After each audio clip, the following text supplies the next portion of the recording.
Esposa Excelente, parte 2. A responsabilidade da esposa. Compromissos fidedignos da esposa excelente. Capítulo 7. Cristo, o coração da esposa. Recentemente ouvi alguém dizer: Deus me deu um coração para pastorear uma igreja. O que ele queria dizer é que possuía o desejo de se tornar um pastor.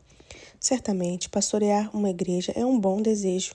Enquanto me retirava, orei para que um dia Deus lhe concedesse os desejos do coração.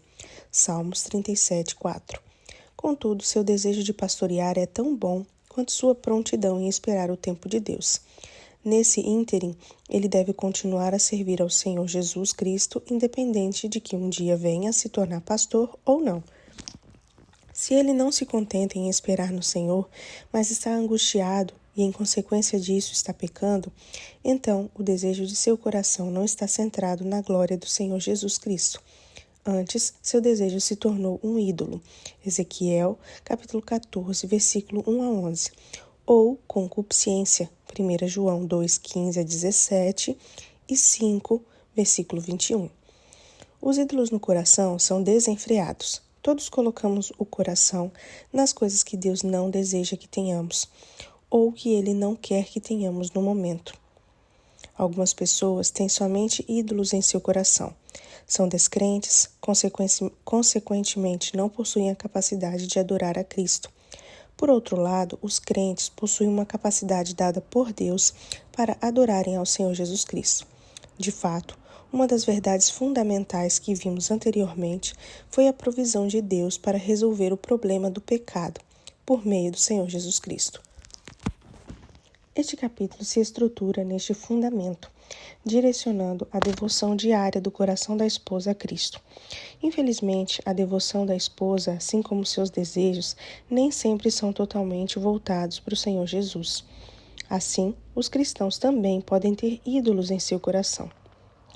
Um ídolo pode ser qualquer coisa, pode até mesmo ser uma coisa boa, mas se desejarmos essa coisa com tamanha avidez a ponto de pecarmos, se não a obtemos ou pecarmos a fim de obtê-la, então estamos adorando um ídolo, em vez de adorarmos a Cristo. Cada um de nós está adorando alguma coisa ou alguém em nosso coração, cada vez que acordamos num novo dia.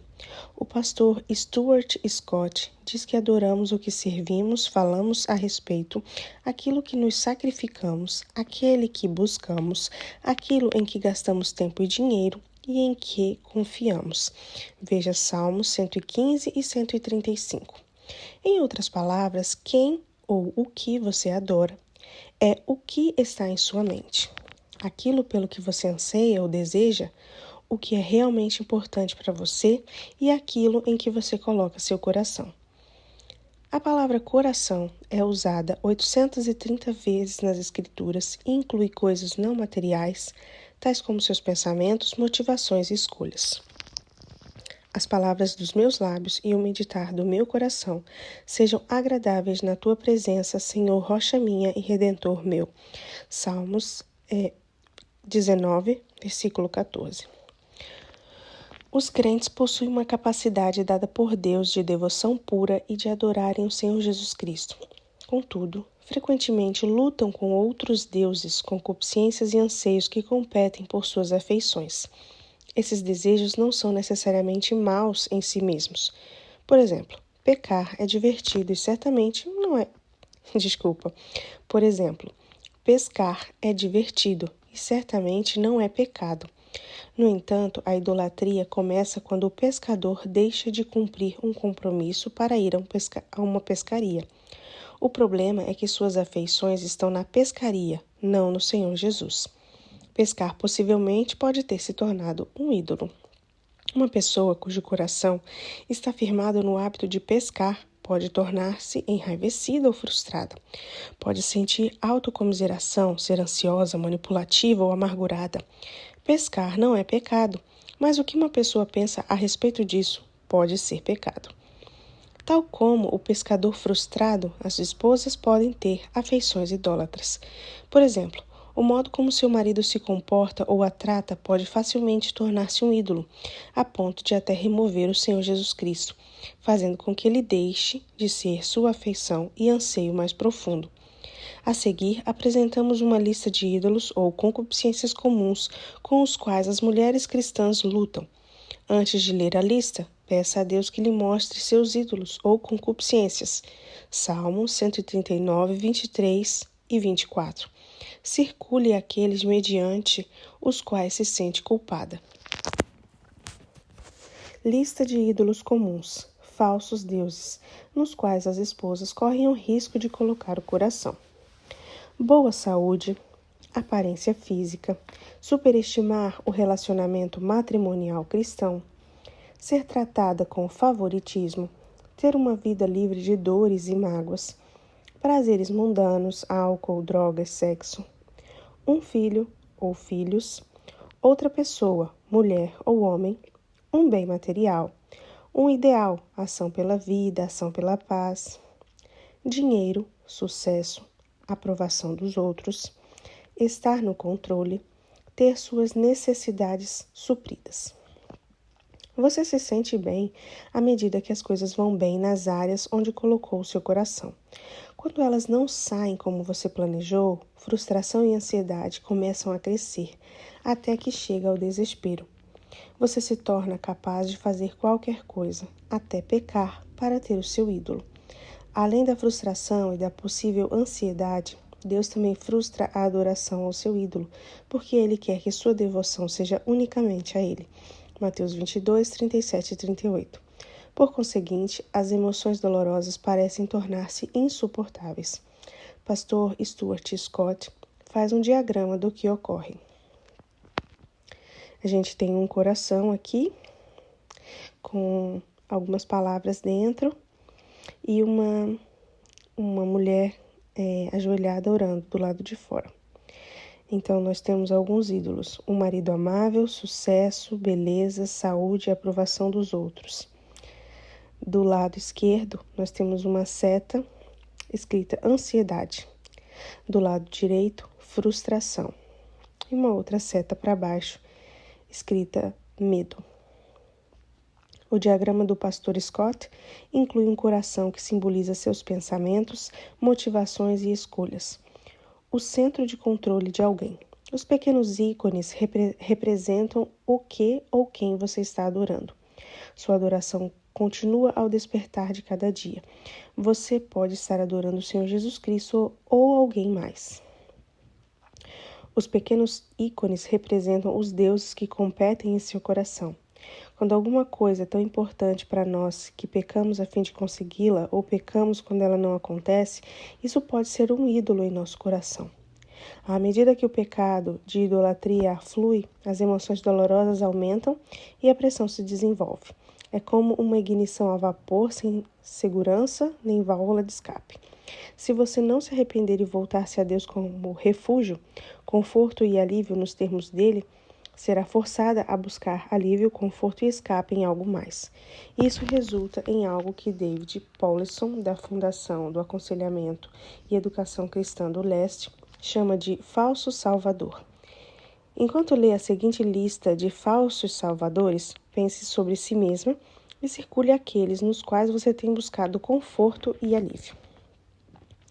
Lista de falsos salvadores ou refúgios. Visão antibíblica de Deus. Gênio da lâmpada que é obrigado a realizar seus desejos. Sexo, imoralidade, pornografia, masturbação, dormir, trabalho, televisão, ler, comida, fugir, afastar-se, apoiar-se nas pessoas para obter consolo, exagero nas compras, esportes, atividades físicas, recreação, passatempos, ministrar como forma de escape, manter-se ocupada na igreja ou em atividades voluntárias, drogas, álcool. O pastor Scott fez um diagrama do alívio da pressão emocional. Temos novamente a mesma imagem, só que em ansiedade a seta direciona para dinheiro e em frustração a seta direciona para homens ou relacionamentos. E A seta para medo direciona para drogas. Buscar um falso salvador só acumula o pecado e piora as coisas. Aquilo que começa como uma medida de alívio temporário acaba por escravizar a pessoa e torna-se um ídolo ou concupiscência. Há também consequências óbvias da busca de alívio em coisas como comida, drogas ou álcool. O Deus da Bíblia não quer que seu pecado piore. Ele deseja a adoração ímpar do seu coração.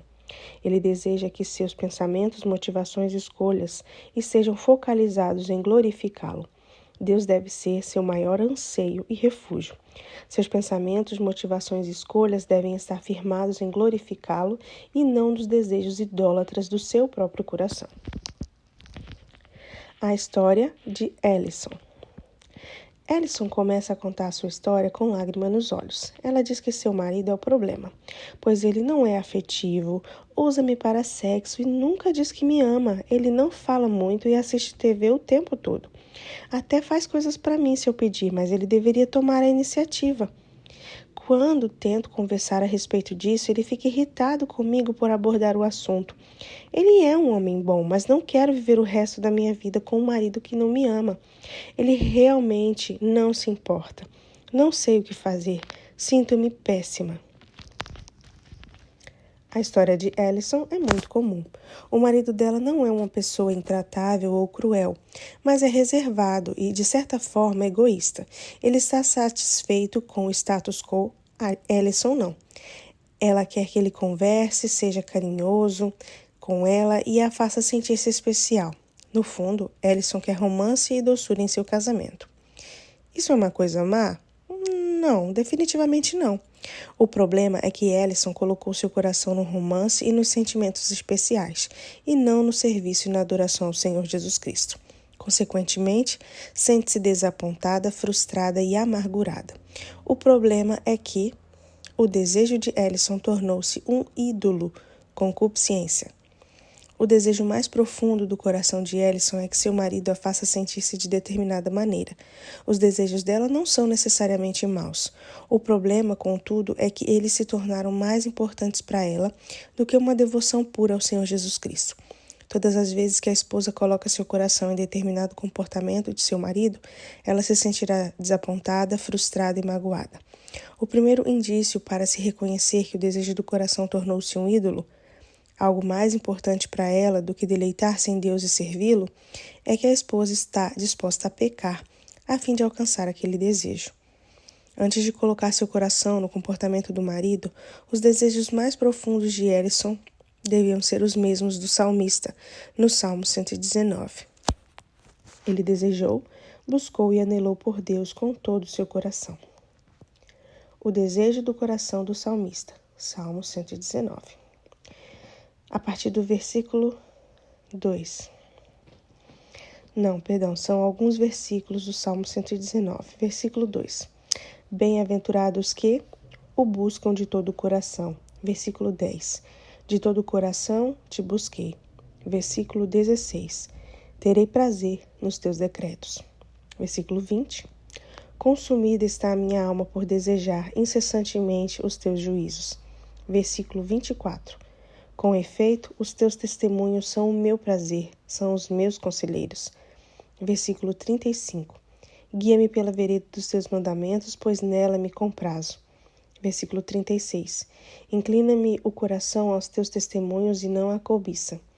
Versículo 40. Eis que tenho suspirado pelos teus preceitos, vivifica-me por tua justiça. Versículo 47. Terei prazer nos teus mandamentos, os quais eu amo. Versículo 69. Eu guardo de todo o coração os teus preceitos. 70. Eu me comprazo na tua lei. 77. Na tua lei está o meu prazer. 92. Não fosse a tua lei ter sido o meu prazer, há muito já teria eu perecido na minha angústia.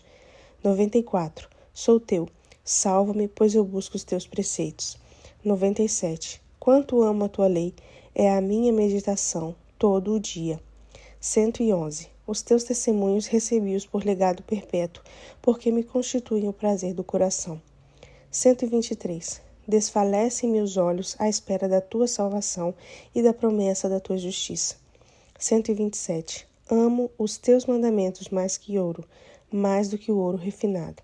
131. Abro a boca e aspiro, porque anelo os teus mandamentos. 143. Sobre mim vieram tribulação e angústia, todavia os teus mandamentos são o meu prazer.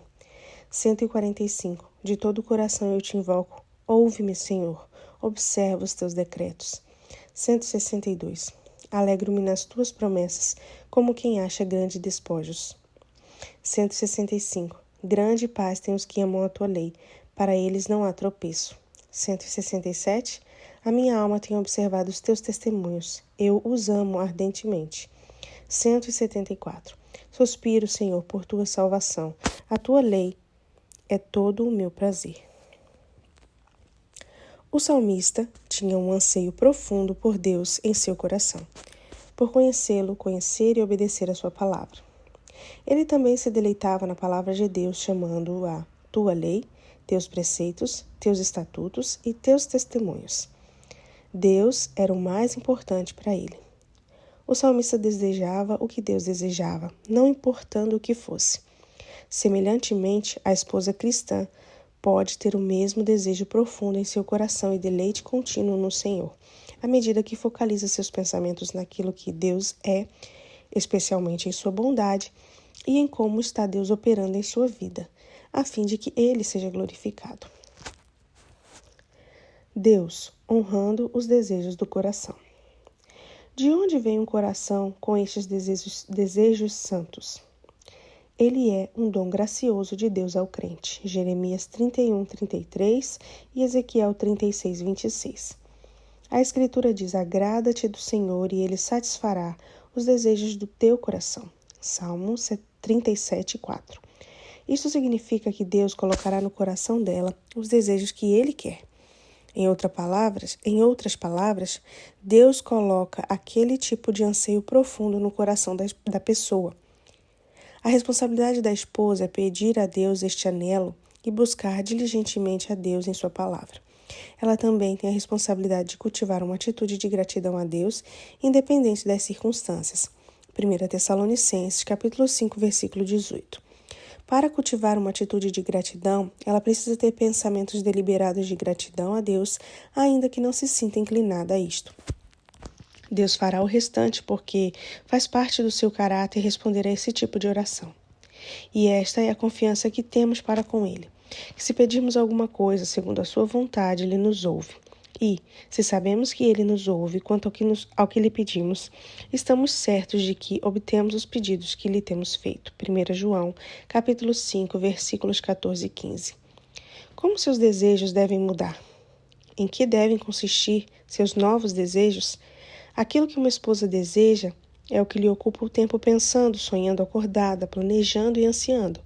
Ela pode ter o coração em desejos errados, se forem idólatras ou concupiscentes.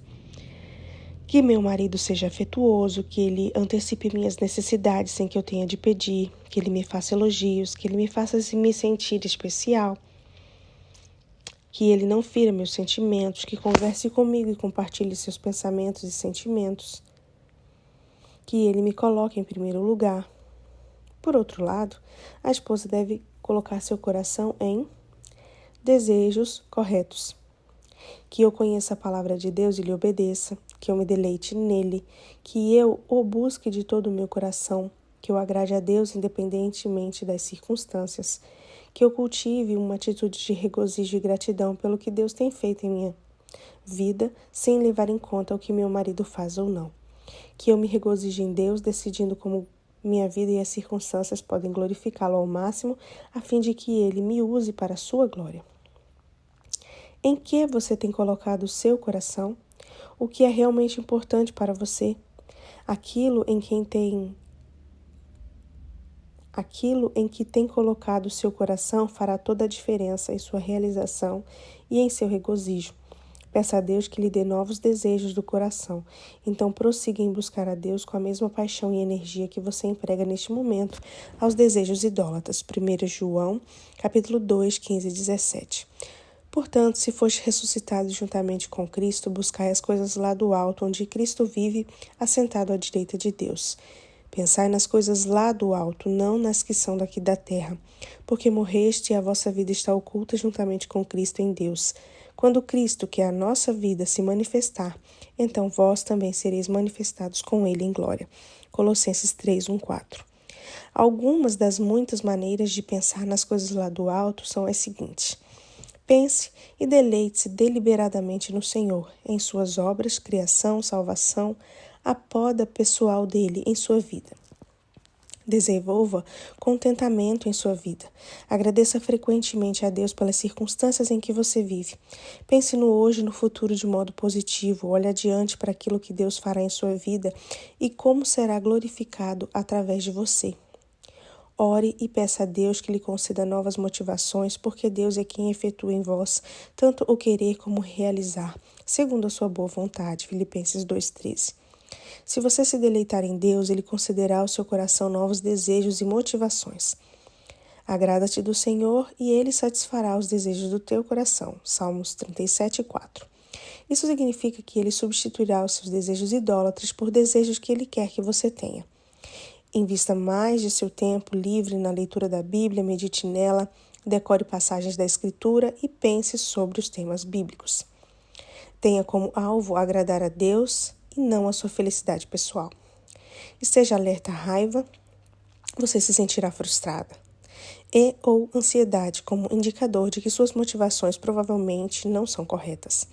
Assim que você estiver ciente de que está pecando, confesse a Deus.